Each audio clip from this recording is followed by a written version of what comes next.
Ես Միշա Օհանյանն եմ, ներկայացնում եմ եկեղեցի բառեծագումնաբանությունը և հայկական եկեղեցու կառուցվածքը։ Եկեղեցի բառը ծագել է հունարեն էկլեսիա բառից, որը նշանակում է հավատացյալների ժողով հավաք։ Իսկ Հիսուս Քրիստոսին հավատացողները կոչվում են քրիստոնյաներ։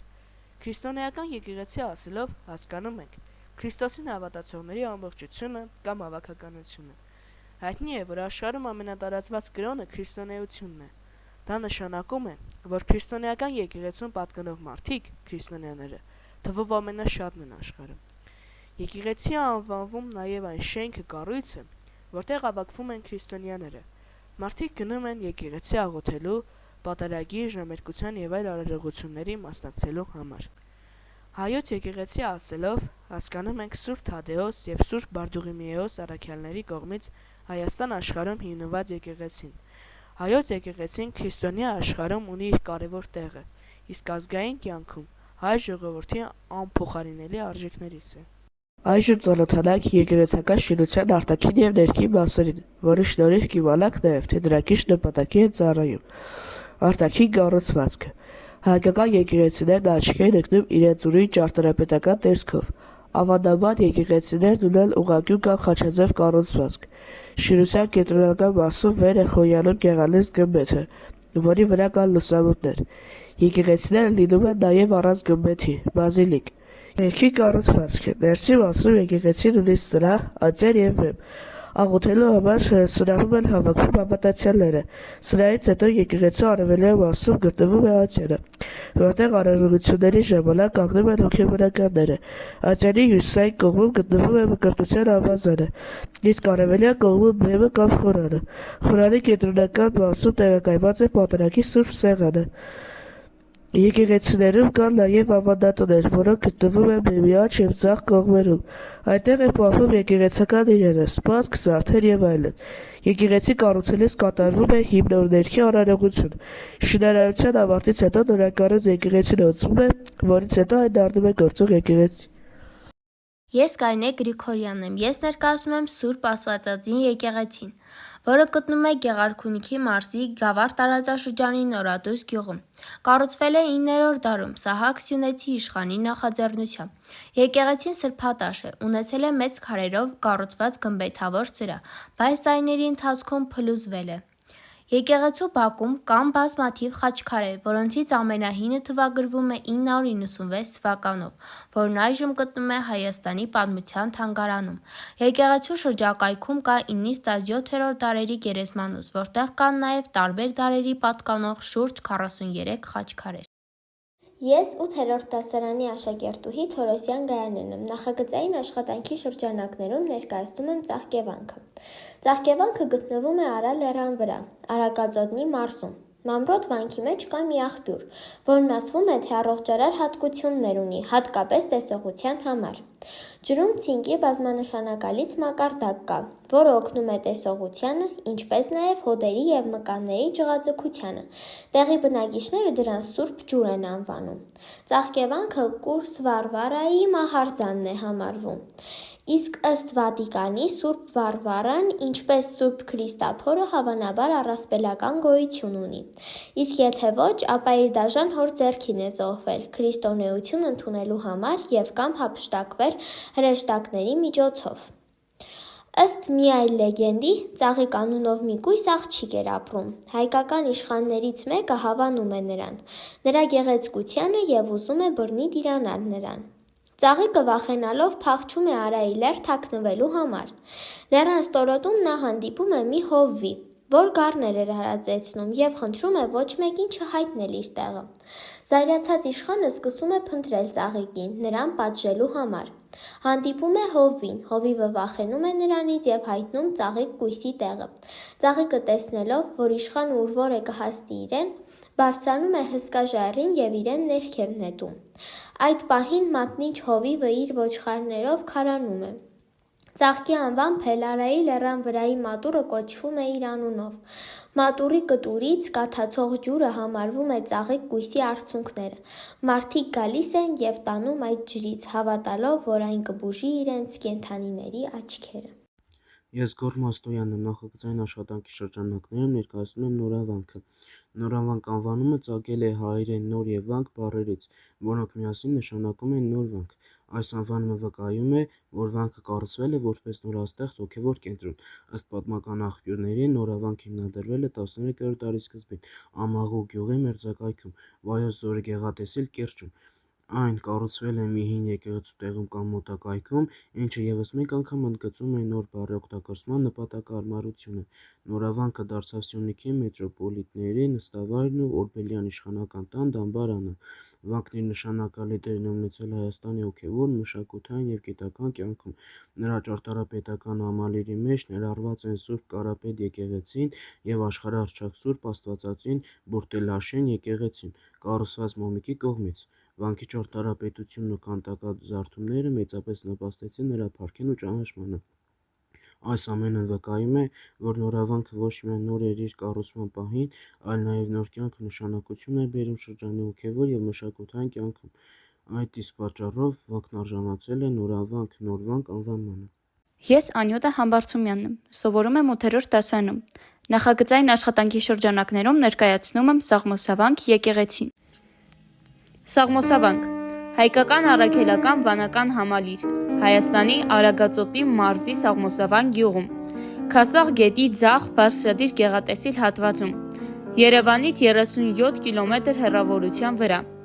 Կառուցվել է 13-րդ դարում Արարատյան կողմնակալության կողմնակալ Վաչե Ա. Վաչուտյանի և իր իշխանական ընտանիքի կողմից։ Դրա հարավային կողմում է գտնվել Աղթինքներ կոչվող հանդամասը, որը հանդիսացել է վանքի սեփականությունը։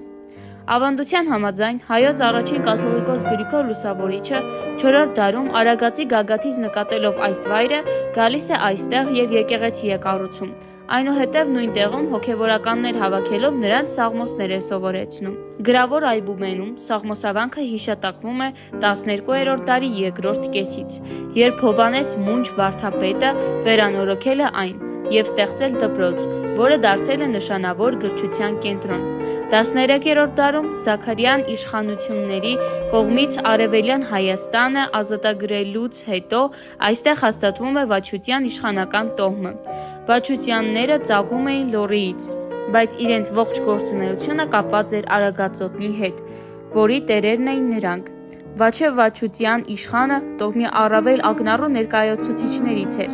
Նա աչքի է ընկել բազում հաղթական պատերազմներում և շինարարական գործունեությամբ։ Վաչե Վաչուտյանը կառուցել է Սանահիտի բաց գավիթ, Գեչարիսի Սուրբ Նշան եկեղեցին, Մակարավանքի գավիթը, Ռոմոսի գրատունը, Իջևանատներ, աշխարհիկ և հոգևոր այլ շինություններ։ 1215 թվականին Վաչե Վաչուտյանը իր կնոջ Մամախանութի հետ միասին կառուցում են Սաղմոսավանքի գլխավոր Սուրբ Սիոն եկեղեցին, որն արտաքինից ուղղանկյուն, ներսից խաչաձև կիսագմբեթավոր եկեղեցի է։ Բոլոր անկյուններում ունի երկհարկ ավանդատներ։ Սուրբ Սիոն եկեղեցու ճարտարապետի անունը Մոմիկ էր։ Սաղմոսավանքի գավիթը կառուցվել է 13-րդ դարի առաջին քառորդում, դարձյալ Վաչե Վաչուտյանի կողմից։ Ինքնատիպ են գավիթի հարավային ճակատի զույգ խոշոր լուսամուտները և երթիկի վրա բարձրացող 6 սյունանի ռոտոնդան։ Սաղմոսավանքի գավիթն ու գրատունը իրենց ճարտարապետական և ինժեներական բարդ կառուցվածքով միջնադարյան աշխարհիկ շինությունների առավել ուշագրավ օրինակներից են։ Ըստ ավանդության Գրիգոր Լուսավորիչը Քացախի ձորում հիմնում է երկու մենաստան։ Ներքևինի անունը դնում է Լուսավորիչի մերաստանը, իսկ վերևինի անունը Սաղմոսած մենաստան, որպեսզի մշտապես սաղմոսերգություն կատարեն։ Սաղմոսավանքի վանական համալիրը միջնադարյան ամենահարուստ և նշանավոր հոգևոր կենտրոններից է եղել։ Հայրավանք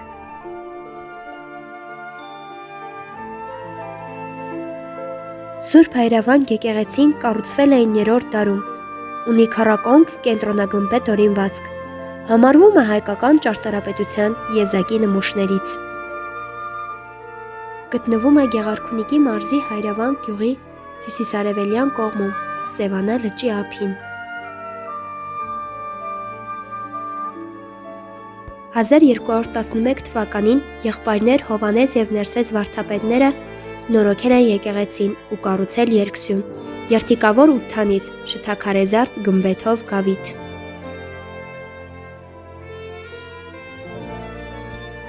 Հայրավանքն ունի ևս մեկ անուն՝ Մարդաղավնյաց։ Անունը կապված է կաթողիկոս Ղազար Ջահկեցու կողմից գրի առած մի ավանդության հետ,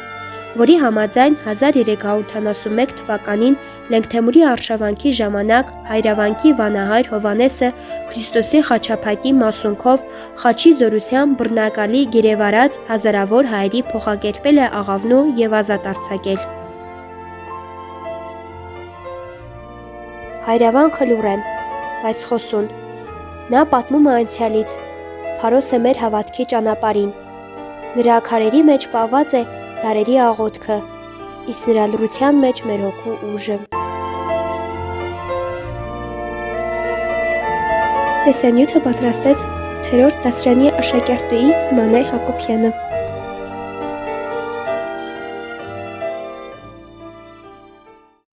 Ես 8-րդ դասարանի աշակերտուհի Թորոսյան Գայանեն եմ։ Նախագծային աշխատանքի շրջանակներում ներկայացնում եմ խոր վիրապը։ Արարատյան մարզի Լուսարատ գյուղից հարավ է գտնվում հայոց նշանավոր ուխտատեղիներից մեկը՝ խոր վիրապը։ Վիրապը օձերով ու թոնավոր միջատներով լի մի փոս էր, որտեղ նախկինում գցում էին հանցավորներին։ Ըստ պատմի Ճակաթանգեղոսի, հայոց Սրթատ 3-րդ արքան այստեղ է գցում Գրիգոր Լուսավորչին, ով փորձում էր Հայաստանում քրիստոնեություն տարածել։ Լուսավորիչն այստեղ անցկացնում է մոտ 14 տարի։ Այդ տարիների ընթացքում Տրթատ արքան մահացու հիվանդանում է և լսած լինելով Լուսավորչի հրաշագործությունների մասին, թե ինչպես է նա մարդկանց բուժում, հրամայում է ազատ արձակել նրան։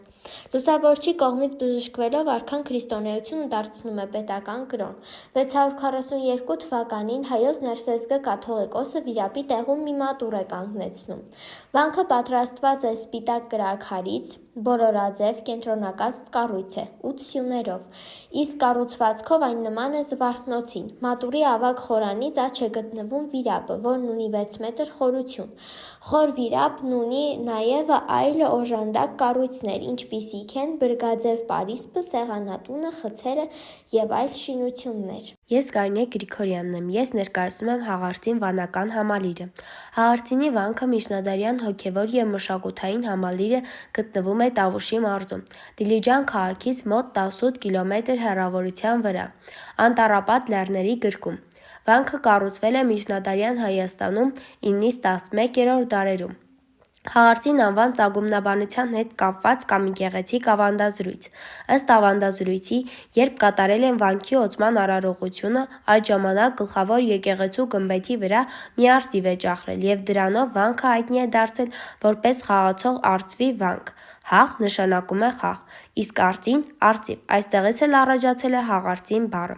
Ճարտարապետական այս գլուխգործոցի մասին տեղեկություններ են մնացել միջնադարյան հայ պատմիչ Կիրակոս Գանձակեցուց, ով այն բնութագրել է որպես գիտական, կրթական և մշակութային կենտրոն։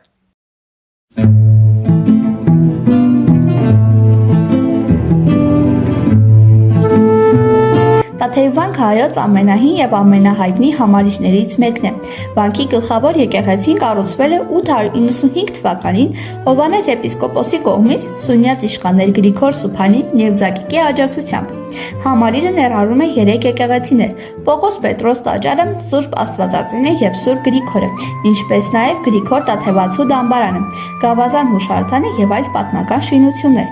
Տաթևի համալիրը մեծ տարածություն է գրավում։ Տաթև և Որոտան գետերի կիրճերի միջև եռանկյունաձև ձգվում է ժայռահեղ մի թերակղզի, որի վրա կառուցված է վանքը։ Զառիթափ ժայռերի բարձրությունը հասնում է 700-ից 800 մետրի։ Մյուս կողմերից վանքը շրջապատված է աշտարակներով և հաստ պարսպապատներով, լուսամուտների նեղ բացվածքներով։ 1136 թվականի երկրաշարժի հետևանքով Տաթևի վանքը վերածվել է ավերակների։ 1170 թվականին Բաղաբերդը գրաված սելջուկյան թուրքերը կողոպտել են Տաթևի եպիսկոպոսարանի գանձերը, արել ձեռագրերը։ Ստեփանոս եպիսկոպոսի ջանքերով 12-րդ դարի վերջին վանքը նորոգվել է։ Վան բացատրության հետ կապված կա պահպանված մի ավանդություն, ըստ որի վանական համալիրը կառուցող վարպետը բավորներից 2 տաշեղ է պահանջում և դրանք համբուրելով ասում. «Հոգին Սուրբ Տաթև»։ Դա արտաբերելով նրա ուսերին թևեր են բուսնում և թռչում գնում է հանայտ ուղղությամբ։ Ասում են, որ վարպետի այդ խոսքից էլ վանքն անվանում են Տաթև։ Սա անվան բացատրության ավանդազրույցի ժողովրդի մեջ տարածված տարբերակն է։ Սակայն անվան պատմագրական բացատրությունն այլ է։ Կա մեկ այլ վարկած, ըստ որի վանքը կոչել են Թադեոս Առաքյալի աշակերտ Եվստաթեոսի անունով, ում Թադեոսը կարգել էր Սյունիքի առաջին եպիսկոպոս։ Եվստաթեոսը տանջամահ է եղել վանքի տարածքում, իսկ հետագայում նրա գերեզմանոցի վրա կառուցել են եկեղեցի, որը 4-րդ դարում օծել է Գրիգոր Լուսավորիչը։ Ասում են, որ այդ եկեղեցու ավերակները գտնվում են ներկայիս Տաթև վանական համալիրից ոչ այնքան հեռու։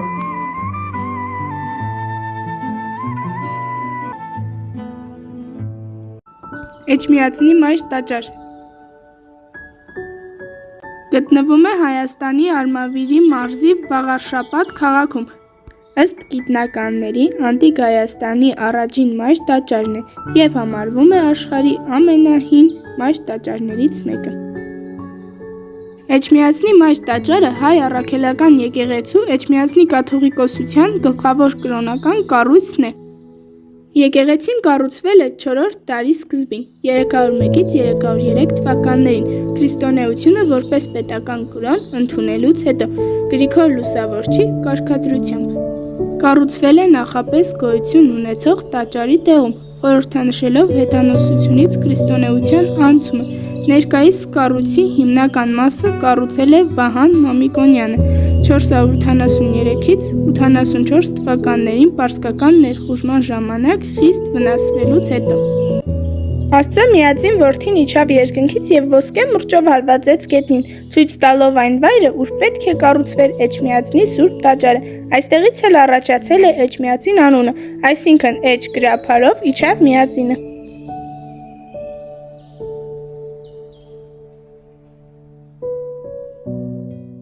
Կառուցումից մինչև այսօր ամենայն հայոց կաթողիկոսների նստավայրն է և մեծ դեր ունի հայերի համար։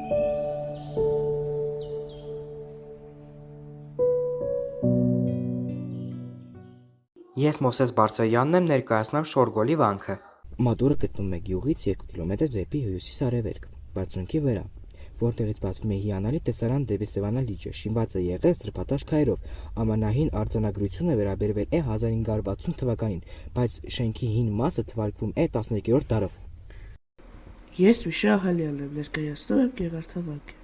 Գեղարդավանքը գտնվում է Հայաստանի Կոտայքի մարզում, Ազատ գետի ձախ ափին, Գարնի գյուղից մոտ 9 կիլոմետր հեռավորության վրա։ Վանքի հիմնական համալիրը կառուցվել է 13-րդ դարում, հատկապես Զաքարյանների և Պրոշեն իշխանների աջակցությամբ, սակայն այստեղ քրիստոնեական սրբավայր է եղել դեռևս 4-րդ դարում։ Վանքը մասամբ քանդակված է ժայռի մեջ։ Կառույցը ներառում է եկեղեցիներ, վանական խցեր, գավիթներ և մատուրներ։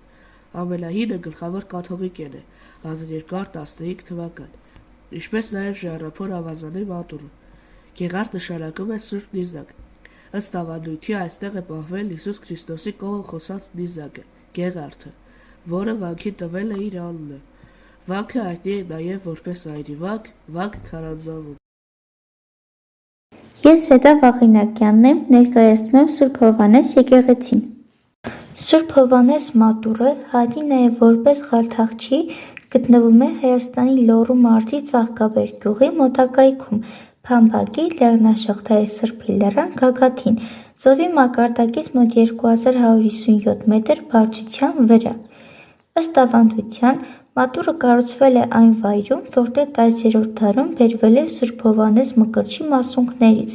Մատուրը բազմիցս ենթարկվել է ավերածությունների, հատկապես խորհրդային տարիներին, երբ այն 3 անգամ պայթեցվել և այրվել է, սակայն յուրաքանչյուր անգամ վերականգնվել է տեղի բնակիչների ջանքերով։ Վերջին վերակառուցումը տեղի ունեցել 1958 թվականին։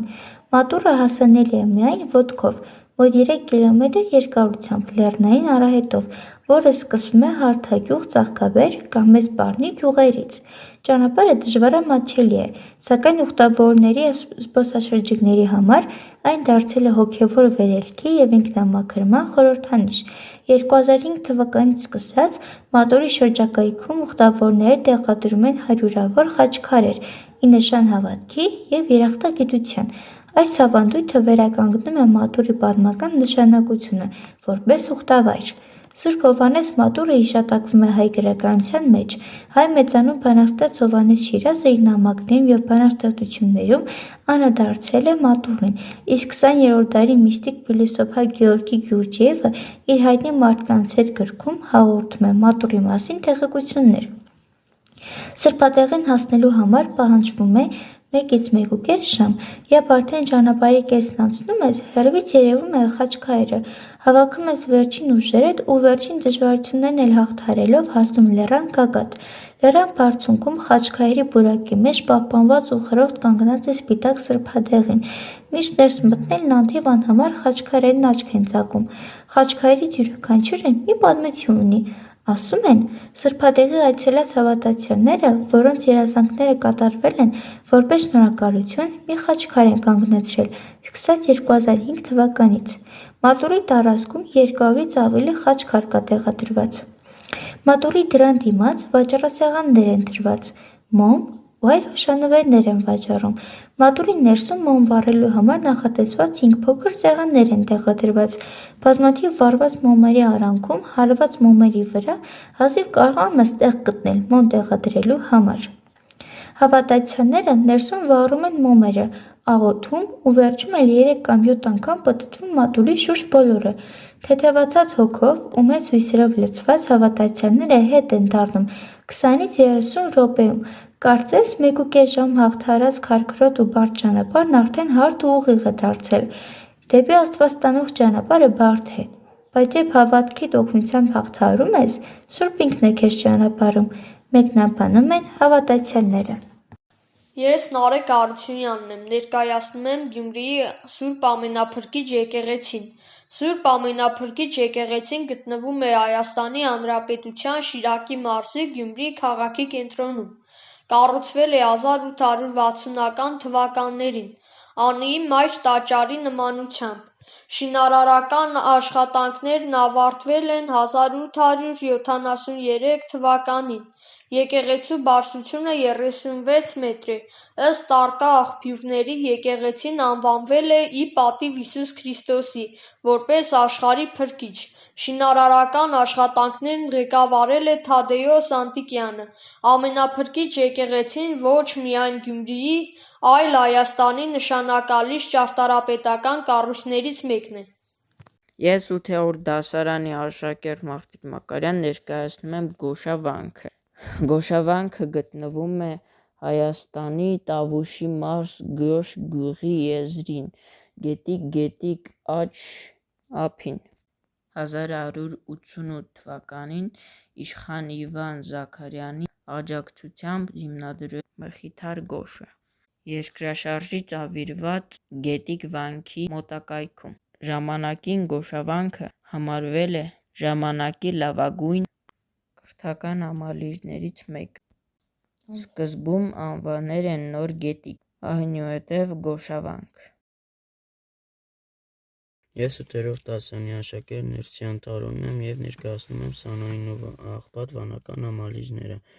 Վանական համալիրի առաջին Սուրբ Աստվածածին եկեղեցին կառուցվել է 10-րդ դարի 30-ից 40-ական թվականներին Աբբաս Բագրատունի թագավորի օրոք։ Նար 66 թվականին Աշոտգե ողորմած թագավորն ու Խոսրովանուշ Թագուհին կառուցել են Սուրբ Ամենափրկիչ եկեղեցին իրենց որդիների Գյուրիգեի, Գուրգենի և Սմբատի առևշատության համար։ Հիմնադրել են միաբանություն և բարձրագույն կարգի հոգևոր դպրոց, հրավիրել են եկեղեցականներ, գիտնական վարդապետներ, գրիչներ։ Հիմնադիր վանահայրն է Պիլիկապոսը, որին աջորդել է վարդապետ գիտնական Հովհաննեսը։ Նար 79 թվականին Սմբատ Բ թագավորի հրովարտակով Սանային վանական համալիրը դարձել է նորական Գյուրիկյան թագավորության եպիսկոպոսի աթոռանիստը մինչև 11-րդ դարի կեսը և տաշիրքի թեմակալ ձեռնադրվել է Եսային։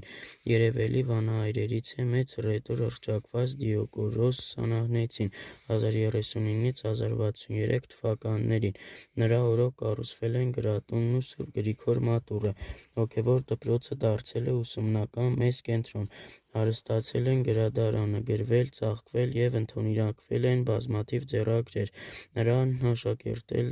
դպրոցում դասավանդել ու ստեղծագործել են գիտնական վանականներ Անանիաս Անահնեցին և Հակոբոս Քարափնեցին։ Աստվածաբանությունից բացի դպրոցում դասավանդել են փիլիսոփայություն, հռետորական արվեստ, երաժշտություն, բժշկություն, տոմարագիտություն և այլ գիտություններ։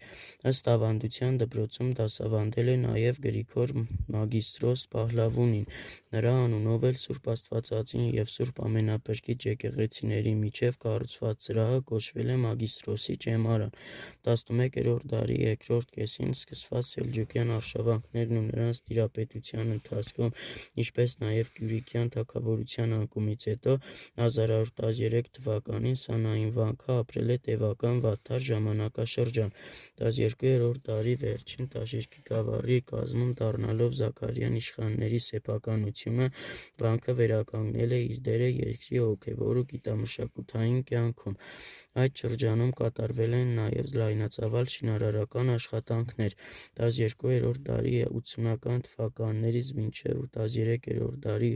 30-ական թվականներին կառուցվել են Սուրբ Ամենափրկիչ և Սուրբ Աստվածածին եկեղեցիների գավիթները, զանգակատունը, գրատան արտաքին սրահը, հյուրատունը, Զաքարյան ստոհմական դամբարանը, կանգնեցվել են Գրիգոր Դեորդու և Սարգիսի բարձրարվեստի խաչքարերը, նորոգվել են Սուրբ Ամենափրկիչ եկեղեցին։ 12-րդ դարի վերջին Դեբետ գետի վրա կառուցվել է